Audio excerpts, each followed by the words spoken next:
58쪽 1번부터 여기서는 주된 정서는 님을 그리워하는 거죠. 그쵸? 그리움 쓰시면 되고요. 2번에 알맞지 않은 거 여기서는 이제 사설 시조에 대한 이제 특징에 대해서 이제 나오는데 특히 이제 내용면에서는 실생활의 소재를 활용해서 일상적인 이야기를 많이 하고 또 그래서 뭐 해악성 또는 애정 관련된 이야기 그리고 다양한 표현 방법을 쓴다라는 내용인데 이걸 이제 기반해서 이 시조를 이제 해석한 거예요. 알맞지 않은 것은 2번이죠. 여기서는 벗어내한 시는 그만큼 님이 반가워서 벗고 가지고 뛰었다 했잖아요. 그치? 이걸로 뭐 임의 소중함을 뭐 상징하진 않겠죠. 그쵸? 그리고 59쪽 3번에 대해서 여기서는 적절한 것은 거의 이거는 가사는 대구법이랑 서리법 많이 나온다 했잖아요. 그치? 적절한 건 1번이고요. 그리고 4번에 알맞지 않은 거 몇 번 했어? 알맞지 않은 거 5번인데 여기서는 내 분수인가 하노라. 내 분수는 뭔가 이제는 양반처럼 노비 못 부리고 자기가 농사 지어야 된다 했잖아요. 그치? 그래서 여기서는 자신보다 어려운 사람을 도와준 게 아니라 내 분수에 맞게끔 산다 이런 뜻인 거죠. 농사 지어야 된다 이런 뜻이야. 그리고 5번에서는 삶의 태도 쓰는 건데 박인월 누앙사에는 선비들이 현실적 고민에서의 선비로서 삶의 자세를 잊지 않으려는 모습을 들키는데, 그러니까 지금은 어떤 상황인 거야? 자기가 그 전쟁 이후에 가난한 이런 상황이잖아. 그래서 여기서는 분수에 맞게끔 그래도 자기가 이제 선비로서는 지조와 절개를 가지고 살겠다 이런 이제 삶의 자세가 나타나는 거죠. 그래서 어떻게 쓰시면 되냐면 가난 속에서도 약간 슬픔, 뭐 좌절감을 느끼지만 선비로서 지조와 신념을 지키고 살겠다는 의지가 드러난다 라고 쓰시면 됩니다.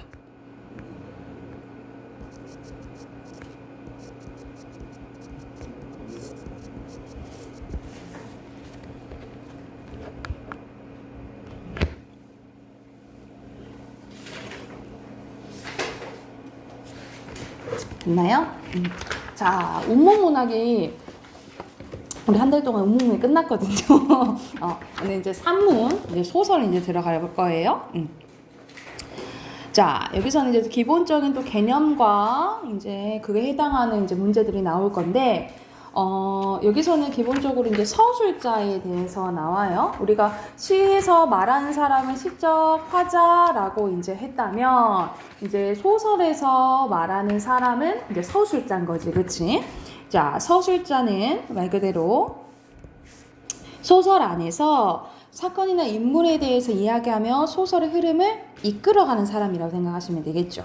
그래서 작가가 창조한 허구적인 인물이에요. 그래서 선생님이 물어보고 싶은 말이 바로 나오네. 소설을 쓴 작가와 서술자는 일치하지 않는다라고 보시면 되겠죠. 그러니까 우리가 앞에서 시적 화자 배웠잖아. 시에서 말한 사람 시적 화자인데 시적 화자는 시인과 일치할 때도 있고 일치하지 않을 때도 있다 그랬어. 그치? 근데 서술자는 무조건 작가와 일치하지 않는다라고 보시면 되겠죠. 뭐야. 완전히 작가와 일치하지 않고 가상의 인물이라고 생각을 하시면 돼요. 그래서 시와 비교했을 때 시적 화자는 시인과 일치할 때도 있고 안 할 때도 있고 이게 정확하고 서술자는 작가 완전 다르다. 허구적인 인물이다 라고 기억하시면 되겠죠. 자, 그리고 여기서는 서술자가 바라보는 시점에 대해서 나오는데 소설에서 이야기하는 서술자 위치와 서술자가 사건을 보는 시각을 이제 시점이라고 합니다. 그래서 시점의 종류는 서술자의 위치와 서술자가 주인공의 내면을 알고 있는지 여부에 따라서 이게 1인칭 그리고 3인칭 이렇게 나뉘어지는데 자, 서술자의 위치가 작품 안에 있으면 1인칭이죠. 그래서 1인칭 주인공 시점이와 이미지 관찰자 시점이 있고 그리고 작품 밖에 있으면 3인칭이죠. 그래서 전지적 작가 시점과 작가 관찰자 시점 또는 3인칭 관찰자 시점이라고 하는데 각각에 대한 내용이 이제 나와 있어요. 그래서 밑에 이제 사례들을 봐보면 먼저 1인칭 주인공 시점부터 가보자.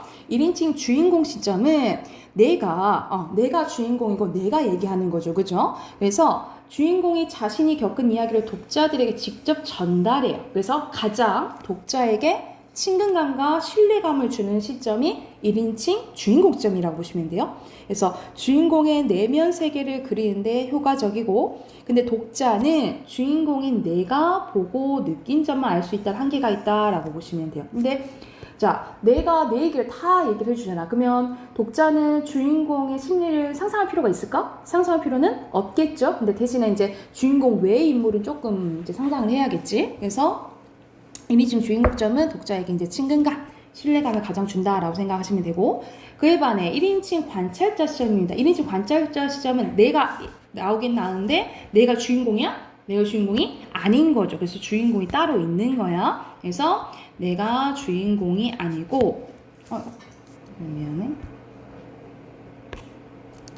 내가 주인공이 아니고 또 다른 주인공을 관찰해서 왜 자꾸 그러냐? 내가 주인공을 관찰해 서술하는 거라고 생각을 하시면 돼요. 그래서 내가 주인공이 아니다 라는 걸 알아두시고, 그러면 주인공이 나를 제외한 등장인물의 내면세가 직접적으로 드러나지 않아서 1인칭 주인공 시점보다는 신비감이나 약간의 긴장감이 있다라고 보시면 돼요. 왜냐하면 주인공의 심리를 알 수가 없으니까 상상해야 되잖아요. 그죠? 그리고 독자는 내가 전해준 이야기를 바탕으로 다른 인물들의 내면 세계를 추측해야 된다는 약간의 한계가 있다라고 보시면 됩니다. 그리고 이것도 주인공 시점과 같이 1인칭이기 때문에 사건이나 다른 인물에 대한 서술자의 주관적인 인식이 드러난다라고 보시면 되겠죠. 그래서 여기서는 이제 서술자가 안에 있는 거예요. 작품 안에 있는 1인칭 그리고 1인칭 관찰자 시점에 대해서 이제 나왔고, 그에 대한 예 옆에 한번 봐봅시다. 자, 얘 보면은 서술자란 작가가 창조와 허구적 인물로 소설에서 이야기하는 사람? 맞죠, 그죠? 그리고 1인칭 주인공 시점은 내가 주인공에서 나의 이야기하는 시점? 맞고요, 그죠? 그리고 1인칭 관찰자 시점은 주인공의 내면 세계를 직접적으로요? 주인공이 심리 모르잖아, 그치? 그래서 직접적 아니다 라고 보시면 되고요. 시점입니다. 작품 안에서 이야기를 전달하는 서술자의 위치와 어디 있는지, 그리고 바라보는 시각을 얘기하고요. 시점은 서술자가 작품 안에 있는지 밖에 있는지 여부와 서술자가 주인공의 내면 세계를 서술하는지 여부에 따라서 네 가지로 나뉘어진다라고 생각하시면 돼요. 자, 그래서 밑에는 채만식의 치숙이라는 작품이 이제 예시로 나와 있는데, 치숙은 말 그대로 약간 친척, 삼촌 이렇게 생각하면 되는데, 이 삼촌에 대해서 약간 부정적으로 얘기해요. 사실상 이 치숙이 부정적인 게 아니라 이 치숙을 바라보는 내가 부정적이거든요. 그거에 대한 내용 잠깐 봐볼게. 사실 우리 아저씨 양반은 대학교까지 졸업하고도 인제는 기껏 해먹을 거란 막벌이 노동밖에 없는데, 보통학교 4년, 보통학교라고 나오니까 지금은 이제 보통학교가 국민학교 바꾸고 이제 초등학교지, 그치? 그래서 이 보통학교를 통해서 뭐 시대적 배경을 알 수가 있다라고 보시면 돼. 시대적 배경이 일제강점기 때거든요. 일제강점기인 걸 이제 알 수가 있는 거고, 4년 다니고도 시방 지금 앞길이 환히 튄 4개 다 되면 고즈카이 못한다라는 거야. 그래서 그런데 여기서는 이제 고츠카이는 뭐라 나있냐면 이제 시키는 사람이라고 생각하면 돼. 그런데 글쎄 막벌이 노동을 하고 어쩌고 하기는커녕 조금 바스 살아날만 하니까 이 주책꾸러기 양반이 무슨 만보를 먹고 하니 내 참 기가 막히다라는 거야. 그래서 약간 1인칭 여기서는 관찰자 시점인데, 여기서는 직접 말하는 이제 말투가 나오지, 현실적으로 말하는 말투가 나오지. 그래서 이런 것을 구어체라고 해요. 우리가 글 쓰는 스타일은 이제 문어체라고 하고, 우리 평상시에 말하는 말투가 이제 나오면 구어체라고 하는 거야. 그래서 그놈의 거다고 무슨 대천지 원수를 졌단 말이지. 어쨌다고 그걸 끝끝내 하지 못해서 발광이냐. 그러나마 그게 밥이 생기는 노릇이란 말이지. 명예를 얻는 노릇이나 말이지 필경 붙잡아 가서 징역 사는 노름이 아니냐라는 거야. 그러니까는 여기서는 자기 그 아저씨가 약간 이제 사회적인 운동을 하는 거지. 자기는 친일파인데 자기가 반하는 행동을 하니까 저게 밥도 안 되고 그냥 명예나 하는 거지 왜 저런 일을 해? 하고 이해를 못 하는 거야. 그러니까 돈 되는 일을 해야 되는데 왜 돈 되는 일을 안 하지? 라고 이제 이 얘기를 하는 부분이에요. 그래서 여기서 나의 가치관을 알 수 있는데 나의 약간 돈만 생각하는 물질 지향적 가치관이 드러난다라고 보시면 돼요. 왜 돈 되는 일을 안 하고 저런 일을 하냐라는 거야.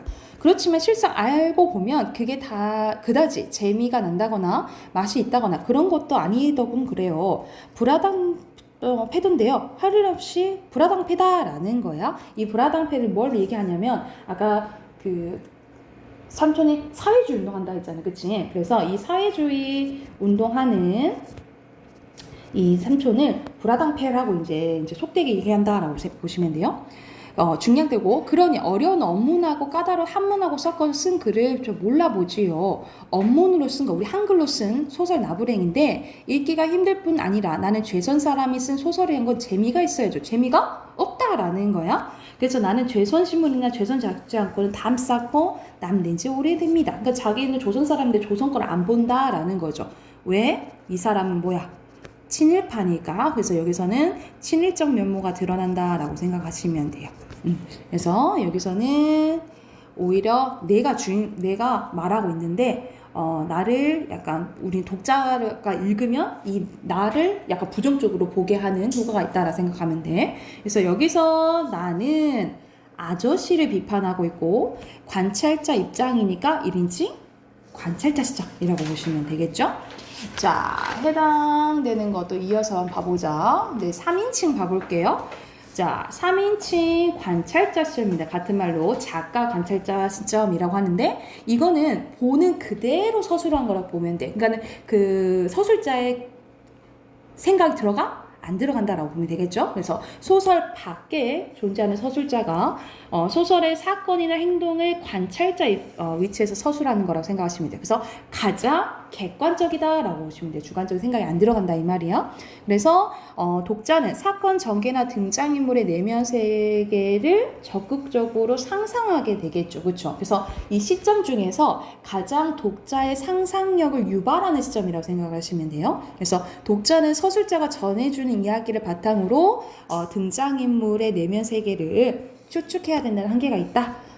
가장 독자의 상상력을 유발한다. 이렇게 생각을 하시면 되겠죠. 가장 독자의 상상력을 가장 많이 유발시키는 시점이라고 생각하시면 돼요. 자, 그에 반해 전지적 작가 시점입니다. 말 그대로 전지, 모든 것을 알고 있다 이 말이지, 그치? 그래서 소설 밖에 또 서술자가 자, 소설 속의 모든 사건과 등장인물 신민을 모두 알고 서술하는 거예요. 그래서 신과 같은 위치에서 보는 거예요. 그래서 서술자가 다 알고 다 얘기해 주잖아. 그치? 그럼 독자가 상상할 필요가 있어, 없어? 없죠. 그래서 독자는 상상력을 발휘하지 않고 소설을 읽게 된다 한계가 있다라고 보시면 돼요. 그리고 특히 고전 소설은 거의 다 전지 작가 시점이죠. 그렇죠? 그래서 서술자를 통해서 작가가 작품을 전달하고자 하는 주제도 직접적으로 얘기를 해준다라고 보시면 돼요. 그리고 고전 소설은 특히 어떤 게 많아요? 서술자가 그 상황에 대해서 개입하는 경우가 많잖아요. 그렇죠? 이것을 뭐라고 하지요? 뭐라고 하지요? 서술자가 이 상황에 대해서 얘기를 해줘. 다.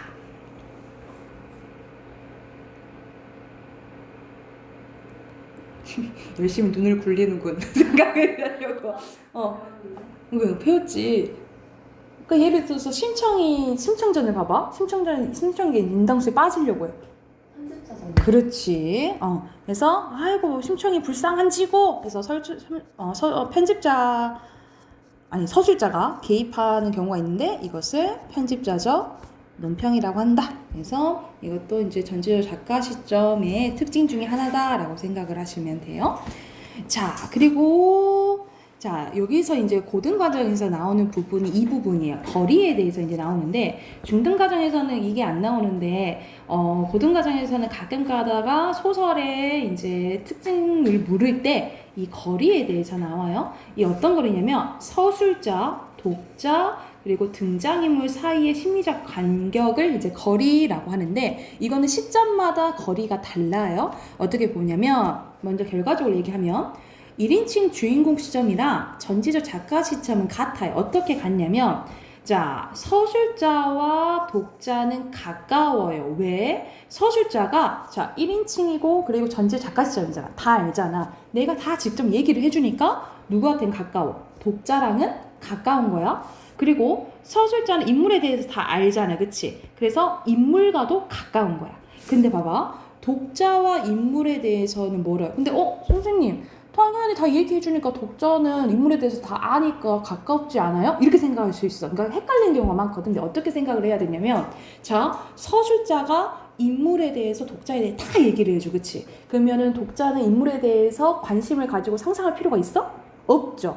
그래서 멀다고 얘기를 하는 거. 이해됐죠? 그래서 1인칭 주인공 시점이랑 전체 작가 시점은 독자와 인물 사이가 멀다. 왜냐면 다 알려주니까. 상상할 필요가 없으니까. 그에 반해 1인칭 관찰자 시점과 작가 관찰자 시점은 반대예요. 서술자와 독자 사이가 멀고요. 서술자 인물 사이도 멀어. 대신에 독자는 인물에 대해서 엄청 관심을 가지고 상상을 해야 되겠지. 그치? 그러니까 가깝다라고 보는 거예요. 그래서 이렇게 생각해야 돼. 1인칭 주인공 시점이랑 전지 작가 시점이랑 같이, 1인칭 관찰자 시점이랑 작가 관찰자 시점이랑 같이. 그래서 기준은 이거 생각하면 돼. 여기는 멀다, 여기는 가깝다. 그래서 옆에 잠깐 설명 봐볼게. 자, 먼저 서술자와 등장인물의 거리와 서술자가 등장인물의 성격이나 내면 세계를 알 수 있으면 가깝다라고 보는 거예요. 그래서 1인칭 주인공 시점이란 전지의 작가 시점은 가까운 거죠. 그리고 서술자와 독자의 거리야. 독자 입장에서는 관찰자로 사건을 객관적으로 서술하는 서술자보다는 소설 속의 사건이나 주인공의 심리를 더 잘 알고, 그리고 설명하는 서술자의 심리를 가깝다고 느껴요. 그래서 또 이것도 1인칭 주인공 시점과 전지의 작가 시점에는 서술자, 독자는 가까운 거죠. 그렇죠? 그리고 여기가 중요한 거죠. 독자와 등장인물의 거리예요. 자, 서술자가 관찰자 입장에서 객관적인 시각으로 등장인물의 외향과 행동만을 서술할 때는 상대적으로 서술자의 비중이 줄어드는 거잖아요. 그치? 근데 독자는 등장인물의 감정이입이 커지므로 이때는 등장인물의 심리와 가깝게 느껴진다 이 말이에요. 그러니까는 관심, 이렇게 생각하면 돼. 관심이 가질수록 가깝다 이렇게 느끼면 되는 거예요. 그래서 1인칭 관찰자 시점과 작가 관찰자 시점이 가깝다 이렇게 생각을 하시면 되겠죠. 이게 가끔 가다가 확실히 안 해놓으면 보기에서 보면 진짜 헷갈리거든요. 그러니까 잘 구별해야 돼. 자, 옆에 또 이제 개념 연습하기 볼게요. 전지적 작가 시점은 작품 밖의 서술자를 통해서 인물의 내면 심리를 다 이제 알려주죠. 그리고 작가 관찰자 시점은 서술자가 가장 어떻다 했어? 객관적, 그렇지. 객관적인 시선에서 보이는 것만 다 서술한다라고 생각을 하시면 돼요. 그래서 등장인물의 말과 행동을 통해서 인물이 독자가 인물의 이제 심리를 추측해야 된다라고 보시면 되고, 자, 여기서는 이태유준의 복덕방이라는 부분 좀 일부분 나왔는데, 이것도 약간 이제 어떤 내용이냐면 근대 사회에 약간 적응하지 못하는 이제 인물에 대해서 얘기 나온다라고 보면 돼. 여기서는 박희환 영감이란 세 영감 중에 하나로 안초시처럼 이 복덕방에 와가지고 자기까지는 안 하나 꽤 술술이 놀러오는 늙은이다라는 거죠. 우리 복덕방 어딘 줄 알아요? 복덕방 공인중개사? 공인중개사 약간 이제 보통 땅 보러 다니고 이런데 보통 아저씨들이 모여서 이야기하고 이런데 생각하면 되겠죠? 아니 놀러 오기만 하는 것이 아니라 와서 공부도 한다. 재판소에 다니는 조카가 있어서 대서업 운동을 한다고. 이 대서업은 약간 서류 작성해주고 대리해주고 이렇게 돈 받고 이런 일을 얘기를 해요. 그래서 속수 국어 독본을 노상 끼고 그 삼국지를 읽던 투로 긴산 독고에 유키마스까 하면서 일본어를 막 얘기를 하고 있었다라는 거죠. 그러나 손수 국어 덕분 뚜껑을 손때에 절고 또 어떤 때는 목치미에 받쳐배고 낮잠도 자서 머리때까지 새까맣게 절어 조선 총독부 편찬이라는 장글자가 보이지 않게 되도록 대서퍼간 의견이 나오지 않는 모양이었다 하면서 인물에 대해서 이제 딱 나오죠. 그치? 인물에 대해서 설명을 해주네. 그러면 이거는 무슨 시점이 뭔 거야?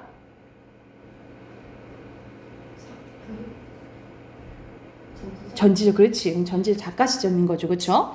자, 너나 내나 다 산 것들이 여업은 가져가서 뭐 무슨 세월에 하면서 하던 때 안초시는 한나절이나 화토패의 때도 안 떨어져 그 파풀이로 박애한 영감에게 들고 있는 중얼거리는 속수 국어 독본에 툭 채어 행킬로 팽개치고 그랬다라는 거죠. 넌 또 무슨 재수 바라고 밤낮 화투패 치고 떨어지길 바라니? 하고 서로 이제 비꼬는 거죠. 난 심시풀이로 하지. 그러나 속으로는 박해한 영감보다 더 이 세상에 대한 야심을 끌었는데 땅이 평양으로 대구로 다니며 지방 순회까지 하여서 제법 돈량이나 거친 것 같았으나 연구소를 내놓고 집으로 또 못 친다. 유성기를 사들인다. 그리고 교제라 돌아다닌다 하면서 더구나 귀찮게 한 이 애비를 쓸 돈을 예산부터 들지 못한 모양이었다. 그래서 여기서는 이제 안초시의 딸이 아버지한테 약간 돈 안 쓰려고 하는 모습이 이게 나온다라고 보시면 돼요. 그래서 여기서는 이제 상황에 대해서 다 설명을 해주죠. 그래서 이건 시점 파악하는 거니까 내면 시비를 알죠. 그래서 전지적 작가 시점이고 그러면 서술자와 독자 사이는 어때요?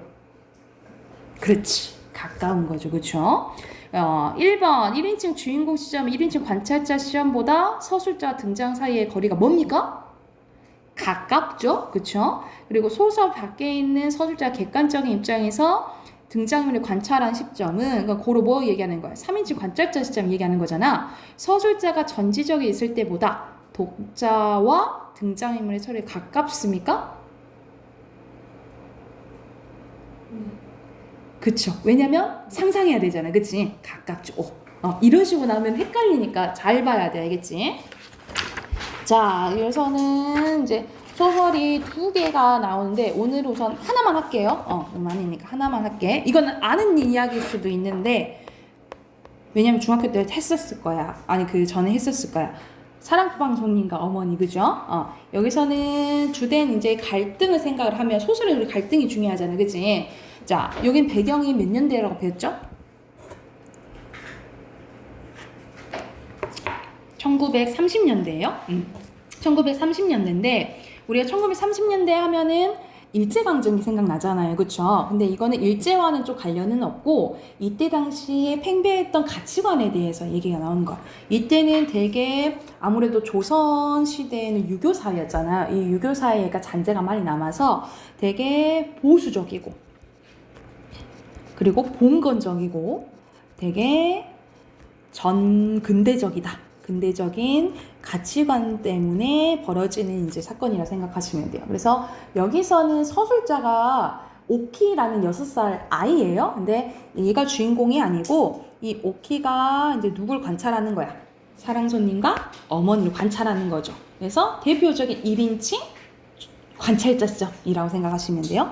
근데 여기선 오키가 너무 어리다가 보니까 어떨 때 이 소설이 많이 나오냐면 이 서술자의 효가 물을 때 많이 나와. 어떨 때 물냐면 오키가 어리잖아요. 이제 어린데 어른들의 이제 사랑 이야기가 나오는데 사실상 이 사랑방송님과 어머니가 그런 미묘한 감정을 갖고 있다는 것을 이 오키는 전혀 몰라요. 근데 우리 읽는 사람들은 알잖아. 그치? 그래서 이 오키를 어떻게 보냐면 어린 서술자의 한계가 있다라고 봐요. 그래서 어떤 효과가 있냐면 우리가 보통 사실상 이 이야기는 사랑토송님이 이제 이 오키네 집에 새들어 살게 되는데 사실 이 사랑송님이 죽은 아버지의 친구야.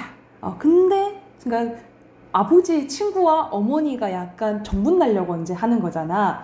그러니까는 우리가 볼 때는 약간 속되고 어른들의 약간 사랑이 약간 아름다워 보이지는 않는 거죠. 그치. 사실 현실적으로 보면은. 근데 어린아이 시점으로 보니까 조금 어른들의 사랑을 약간 아름답게 그리는 효과가 있다 라고 생각을 하시면 돼요.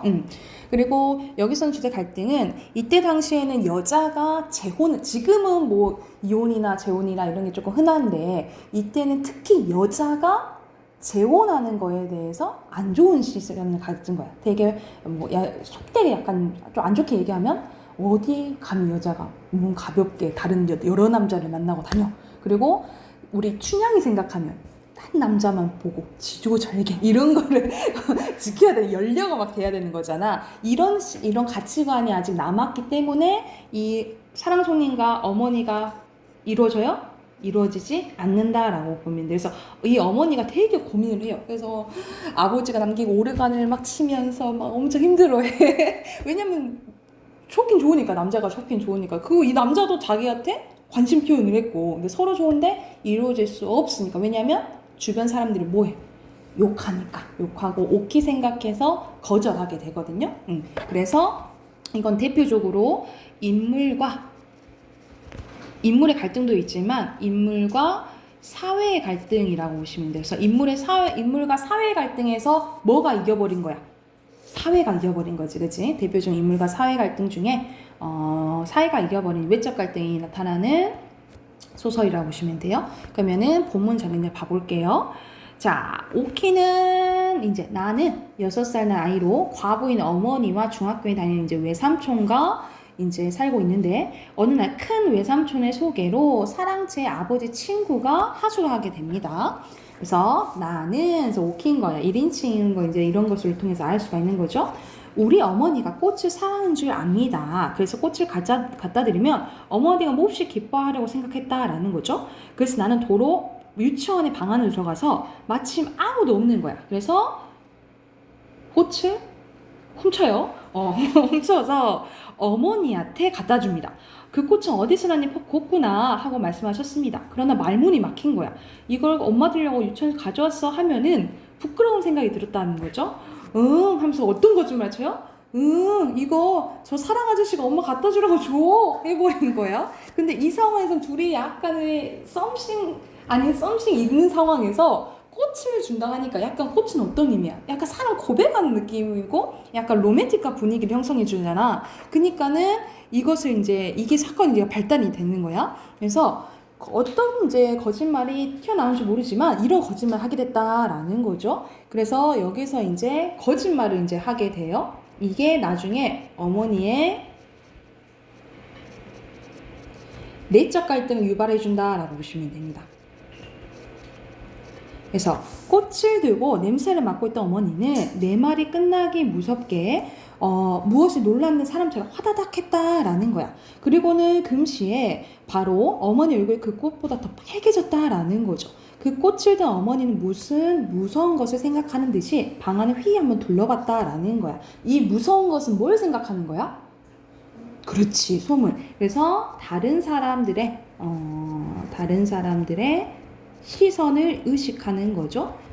왜냐면 이때 당시 선생님이 보수적이라 했잖아, 그치? 그래서 주변 사람들 이런 것을 되게 의식해서 불렀던 거죠. 오키야, 그런 거 받아오면 안 돼 하는 말하는 목소리가 떨렸다라는 거야. 나는 꽃을 그렇게도 좋아하는 어머니가 이 꽃을 받고 그처럼 성을 낼 줄 몰랐다라는 거죠. 그래서 어머니가 여기서 너무 귀여워요. 어머니 그 성을 내는 걸 보니까 그 꽃을 내가 가져왔다고 하지 않고 아저씨가 가져다 줬다고 거짓말한 것이 나 참 잘했다고 생각을 했다라는 거죠. 그러니까는 이 오키는 어머니의 심리를 알아요? 전혀 모르는 거지. 이런 게 뭐예요?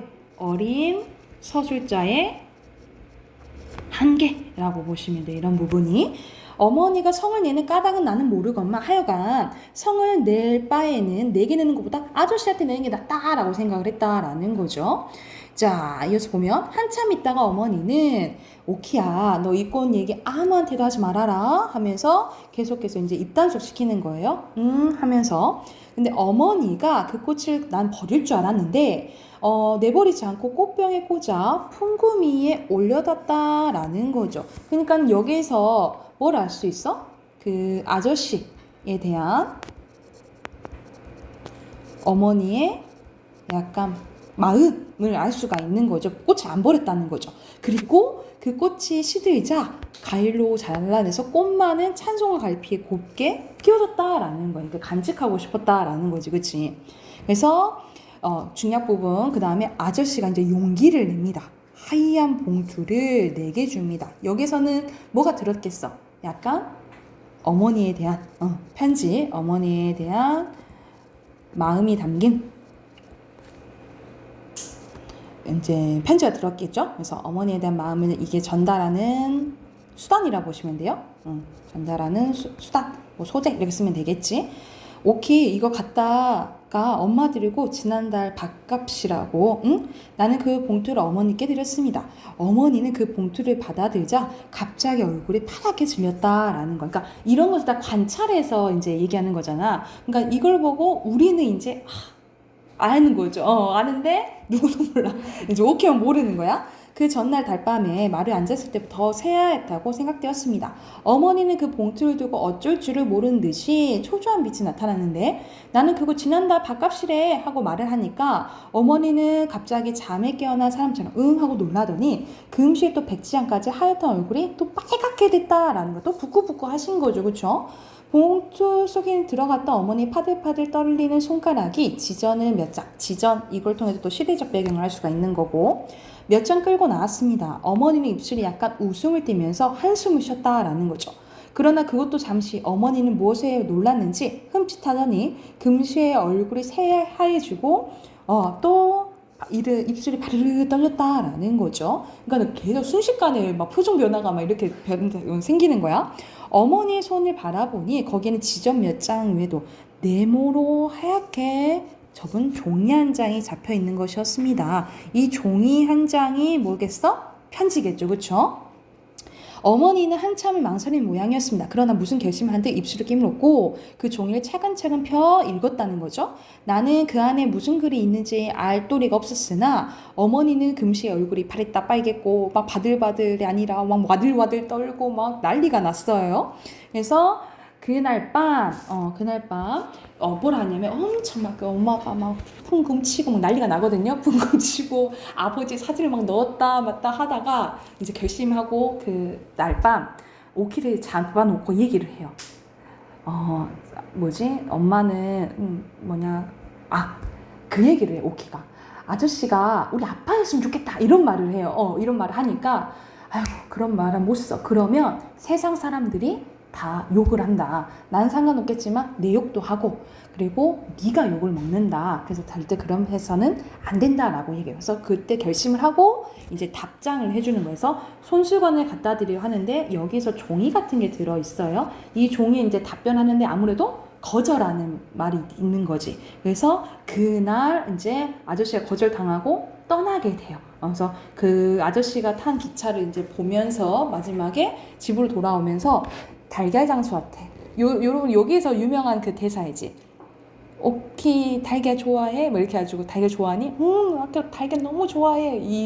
그 대사가 있거든요. 그래서 마지막에 달걀 장수한테 엄마가 그래. 우리 이제 달걀 안 사요 라고 얘기를 해. 근데 마지막에 오키가 오키는 달걀 좋아하는데 왜 먹는 사람이 없다 하지? 근데 이제 엄마 왜 그래? 라고 말하기에는 엄마 표정이 너무 슬퍼 보여서 말을 못했다 하면서 이제 끝나게 되거든요. 그래서 마지막까지 이 오키는 몰라요. 모르면서 끝나는 소설이라고 생각하시면 됩니다. 그래서 여기에 선생님이 주제 써놓으시고 주제 써놓고 이제 문제는 풀어오시면 돼요. 그래서 이 소설의 주제는 크게 보면은 어머니의 이루어질 수 없는 사랑이고 그때 당시에는 가치관 때문에 그런 거죠. 그래서 사랑과 봉건적 윤리관 사이의 갈등이 이 소설의 주제라고 보시면 됩니다.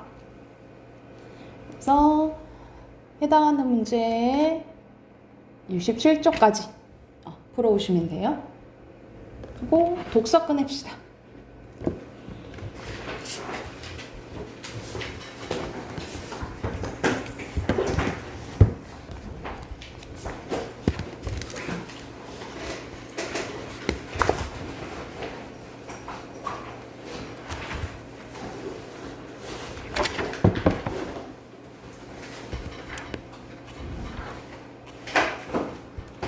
66페이지예요.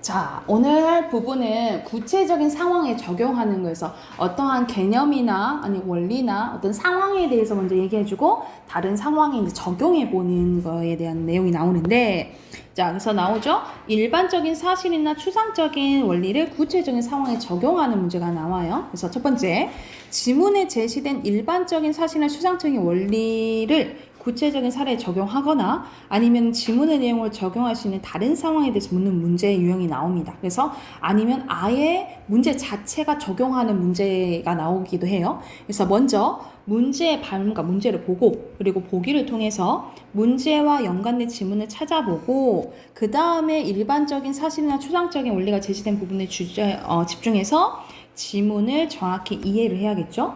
그리고 이해한 지문 내용을 바탕으로 보기에 제시된 것을 분석하거나 적용해 둔다라고 보시면 됩니다. 그래서 먼저 확실하게 해주는 건 본문에 나오는 원리를 먼저 숙지하고 그 다음에 적용을 해봐야겠지, 그치? 그래서 대응시켜보고 적절성을 판단해 본다라고 보시면 됩니다. 그러면은 또 이제 사례 하나 한번 봐볼게. 자, 식물에 대해서 나옵니다. 식물은 어떤 힘을 이용하여 뿌리에서부터 이까지 물을 끌어올릴까 하면서 우리가 보통 물을 이렇게 주면은 식물이 물을 이렇게 흡수하잖아요. 그쵸? 이 끌어올린 힘에 대해서 이제 의문 제기를 한 거지. 그치? 그래서 여기서 의문 제기를 했고. 자, 식물이 물을 뿌리에 흡수하여 잎까지 보내는 데는, 처음에 딱 나오네요. 뿌리야. 모세관 현상, 그리고 증산작용이 생긴 힘이 복합적으로 작용해서 물을 끌어올린다라는 거죠. 그럼 이거에 대한 또 설명이 나오겠죠.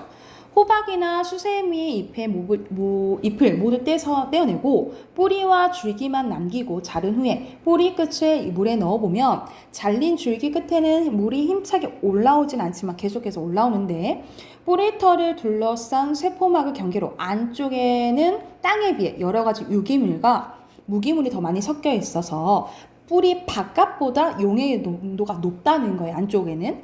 그래서 다시 말해 뿌리털한 농도가 높은 반면에 흙 속에 포함되어 있는 물의 농도는 낮다는 거죠. 이때 농도를 맞추기 위해서 흙 속에 있는 물 분자는 뿌리털의 세포막을 거쳐서 물 분자가 상대적으로 적은 뿌리 내부로 들어오게 되는 거죠. 우리 보통 농도 높은 곳에서 낮은 걸로 이렇게 가는 거잖아요. 그치? 이처럼 농도가 낮은 흙 속의 물을 농도가 높은 뿌리 쪽으로 이동시키는 힘을 뿌리압이라고 한다는 거죠. 뿌리압의 개념이 나오고 또 3문단 이어서 보면 물이 담긴 그릇에 가는 유리관을 꽂아보면 유리관을 따라 물이 올라가는 것을 관찰할 수 있는데 이처럼 가는 관을 따라서 통로에 따라 액체 올라가거나 내려가는 것을 모세관 현상이라고 한다는 거. 두 번째 개념 나오네. 이 모세관 현상은 물 분자와 모세벽이 결합하려는 힘이 물 분자끼리 결합하는 힘보다 더 크기 때문에 일어난대요. 따라서 특징은 관이 가늘어질수록 물이 올라간 높이가 높아진대요. 이게 이제 특징이라고 보시면 되겠죠. 자, 식물체 안에는 뿌리에서 줄기를 거쳐 잎까지 연결되는 물관이 있는데 이 물관은 말 그대로 물이 지나가는 통로인데 지름이 75 마이크로미터로 너무 가늘어서 눈에 볼 수가 없대요.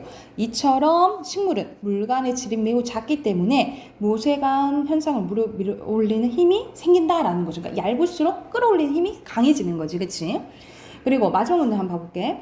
나무가 만들어주는 그늘이 식물이 만들어주는 그늘보다 시원한 이유는 무엇일까? 하면서 갑자기 이제 적용하는 문제가 이렇게 나오죠, 그렇죠?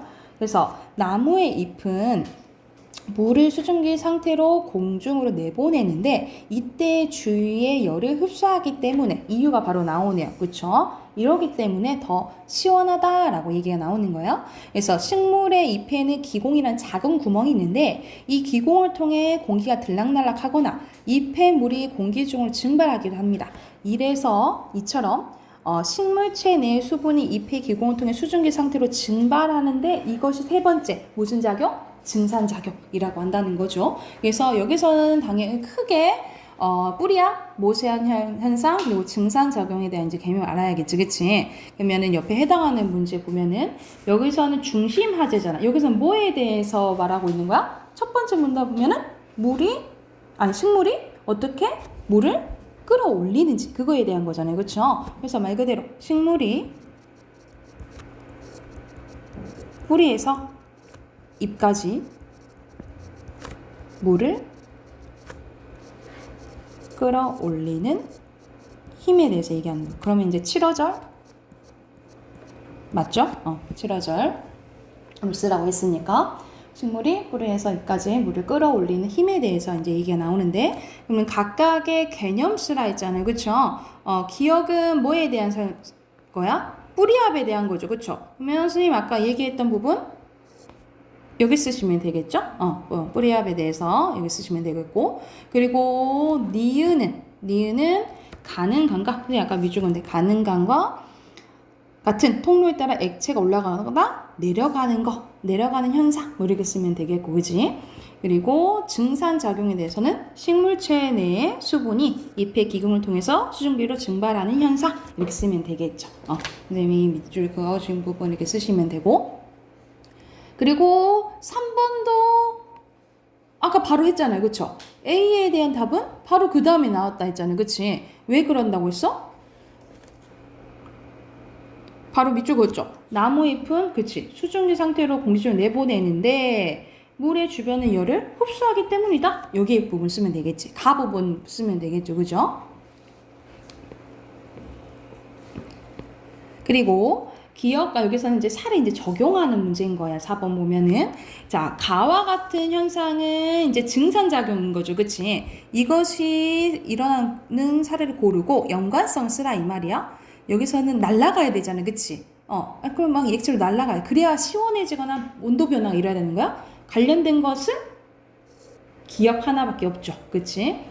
왜냐면 이 피부에 알코올솜을 이렇게 문지르면 공기 중으로 뭐가 알코올이 날아가면서 열을 흡수하게 되는 거죠. 그렇게 쓰시면 되겠죠. 2번은 그렇게 쓰시면 됩니다. 피부에 알코올 말 그대로 피부에 알코올솜을 문지르면 공기 중으로 이제 기체로 날아가서 피부의 열을 흡수하는 반응이 일어난다. 이렇게 쓰시면 돼요.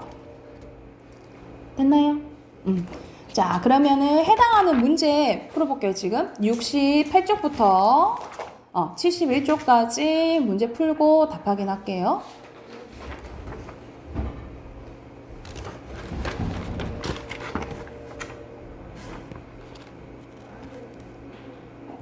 답 확인해볼게.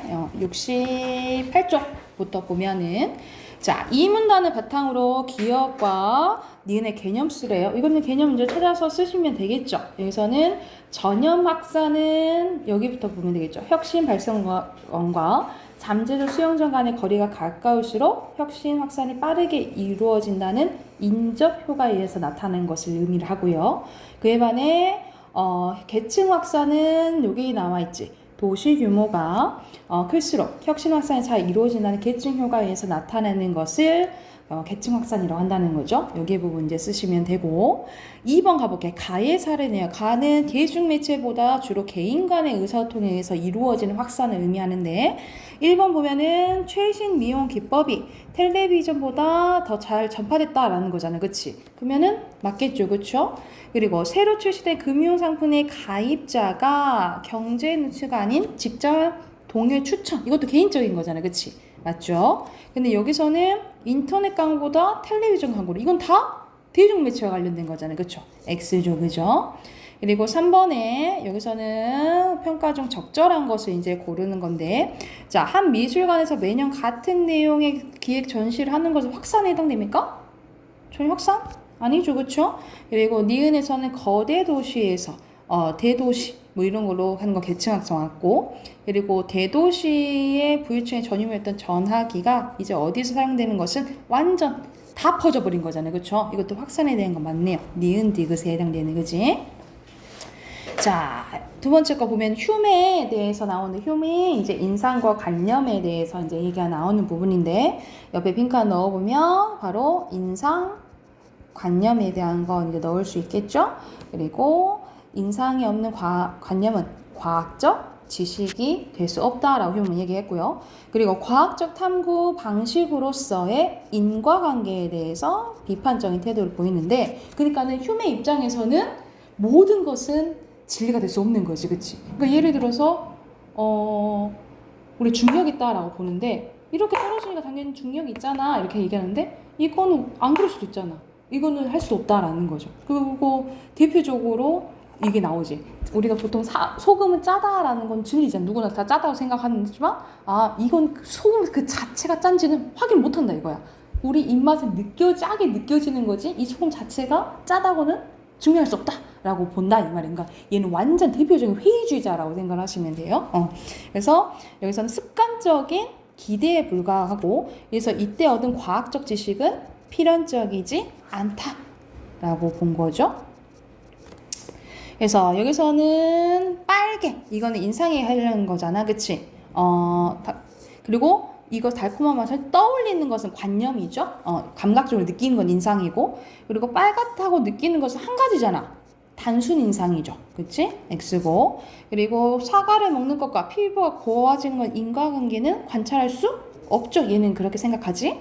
그리고 이것도 습관적 기대에 불과한 거 맞죠. O 라고 보시면 되고 자 넘겨서 여기서는 앞에서 했던 내용이 이제 더 나와 있는 거잖아. 안 본 부분이 마지막 문단 보고 이제 답하기 한번 해볼게요.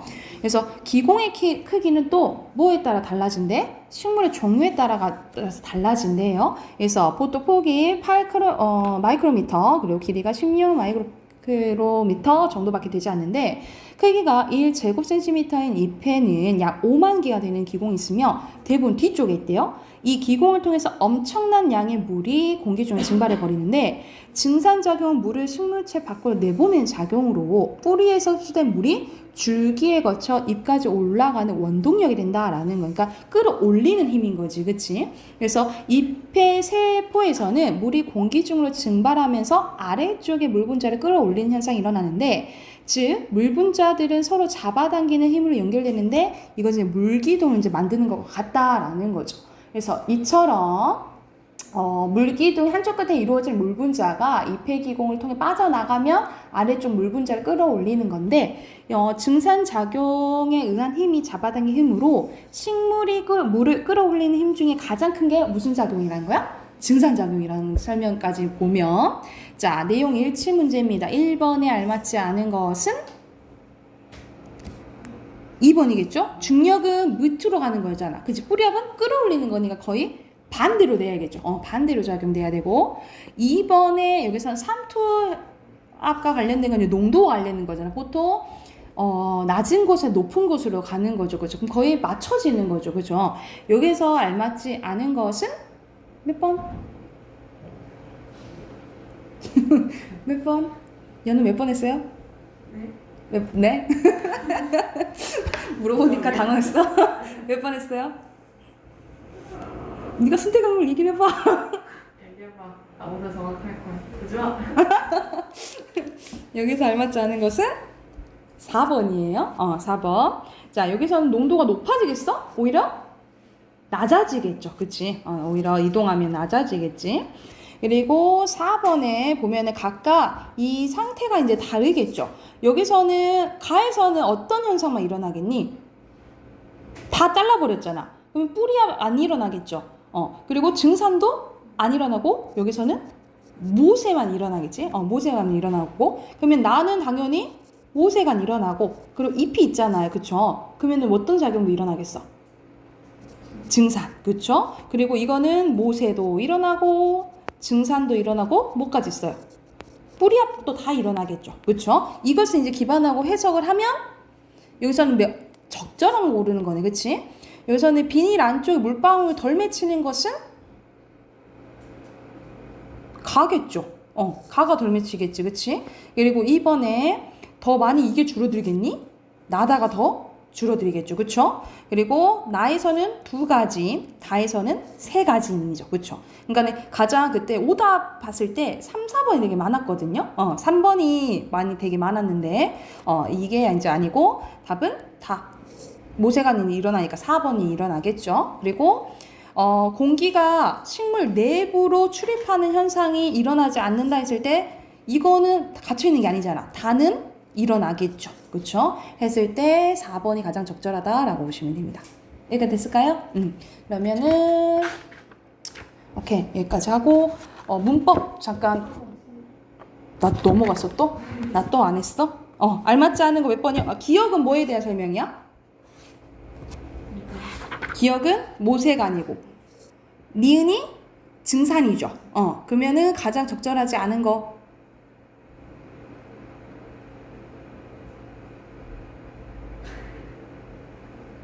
가장 올리는 게 큰 거는 뭐라 했어? 증산이 가장 크다 했죠? 5번이 잘못됐네. 그치? 됐을까요? 오케이. 그리고 문법 답 확인하고 끝내줄게요. 숙제 있었는데, 그지?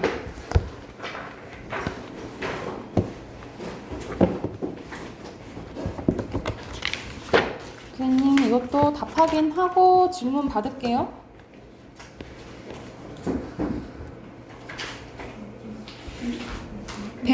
150조. 이렇게 올렸어. 이거 진짜 너 안 풀었다고? 이런? 내일 답 확인할까? 내일 합시다. 그러면 내일까지 풀어와. 풀어와. 그래서 오늘 문학 그 소설 문제 풀어오시고 틀린 어휘 써오시고 문법 편서 풀어오시고 풀을 수 있으면 풀어와 오세요. 어디까지요? 152쪽까지. 어디냐? 이거 한번 풀어와 보세요. 152쪽까지. 네, 내일 답 확인할게요. 여기까지 합시다.